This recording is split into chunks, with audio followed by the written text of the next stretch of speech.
Hallelujah. Praise God. This is Mariam again.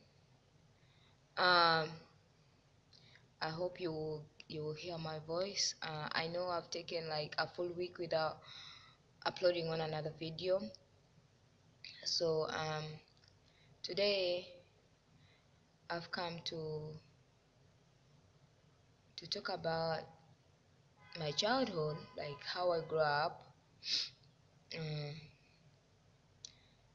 so I'm I'm from a Muslim family, as I talked about it in my first video. I'm from a Muslim family.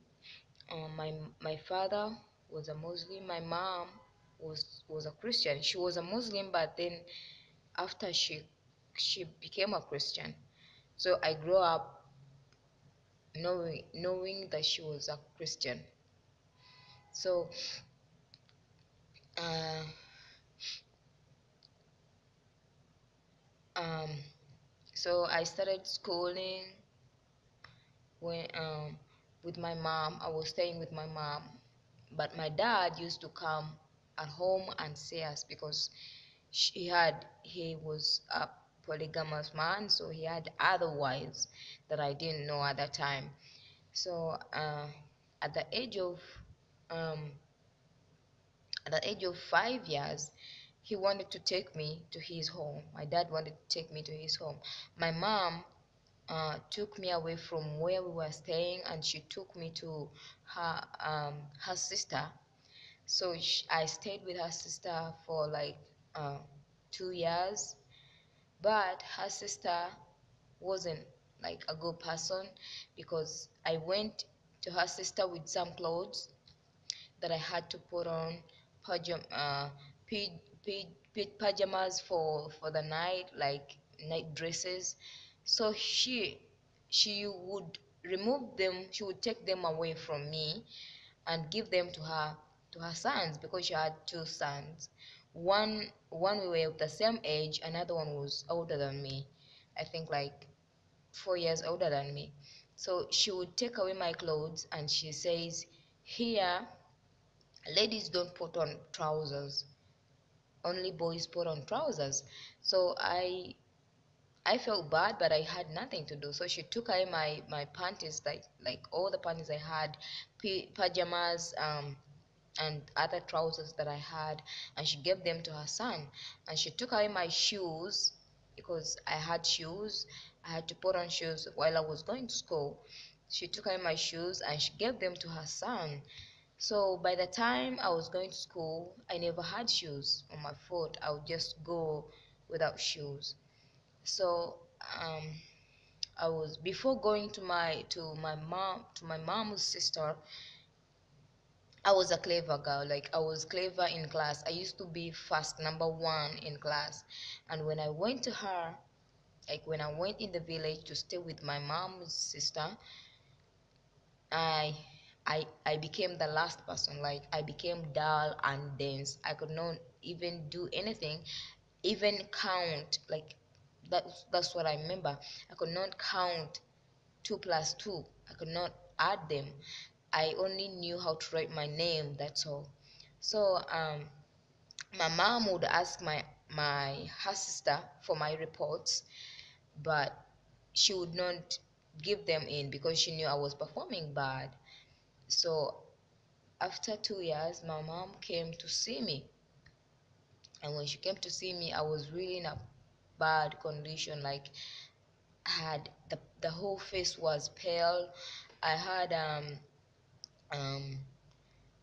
I had a big stomach because I used to eat a lot. Kids in the village, they eat a lot. So I used to eat a lot, and she took me back to the city where she was staying, and I was happy about that. So when my dad found out that I had come back, he came and he took me. So when he took me to his wife, the one he was staying with.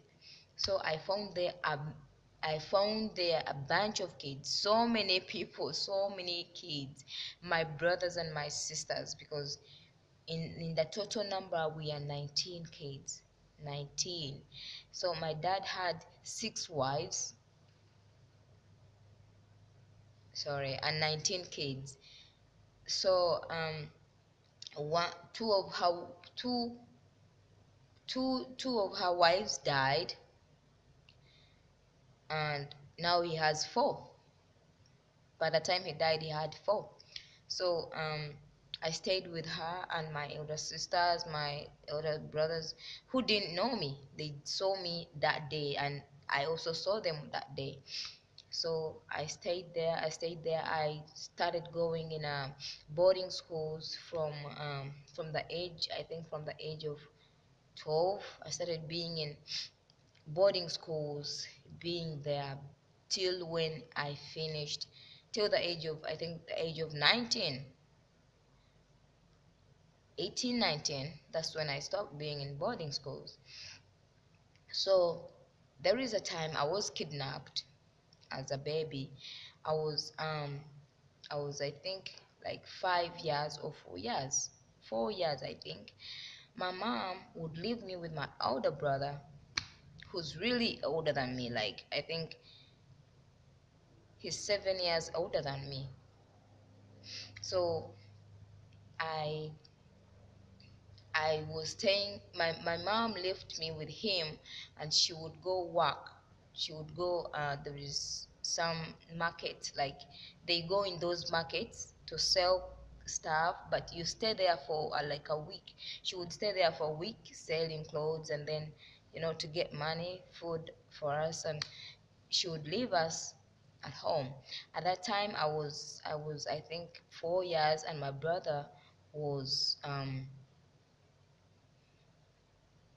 I think like 10 or 11 years.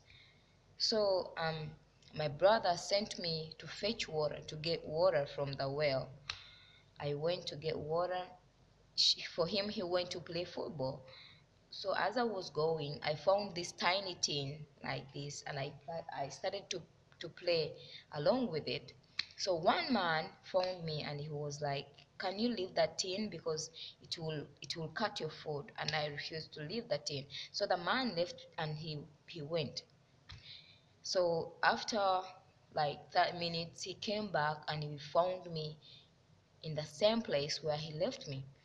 So he got my hand, and he was like, "I told you this thing will cut your foot. So let's go to the well, to where you're going to fetch water."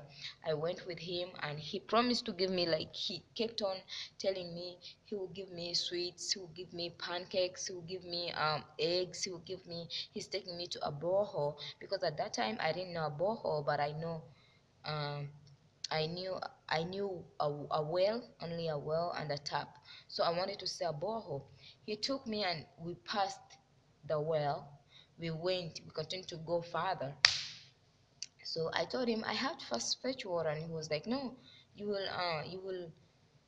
I'm taking you to a borehole. The borehole has clear water, has good water, so I'm taking you there." So I went with him, and as we were going, we passed near my auntie's place. My auntie's place.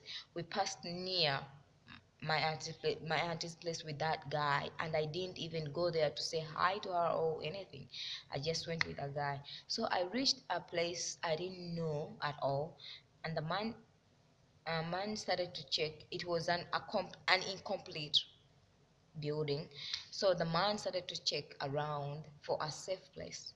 I didn't know if what he was looking for, but when I grew up, I knew he was checking for a safe place. So he didn't find any, and we walked, and we continued to go. Afterwards, he asked me if I was tired, and I was like, no, like if I was tired, so that he carries me. And I was like, no, I'm not tired, but I want my eggs, my sweets, my pancake, and a boho. And he was like, okay, I'm gonna get them for you, but are you putting on a nika inside? Am I putting on a nika? And I was like, yes, I'm putting on a nika.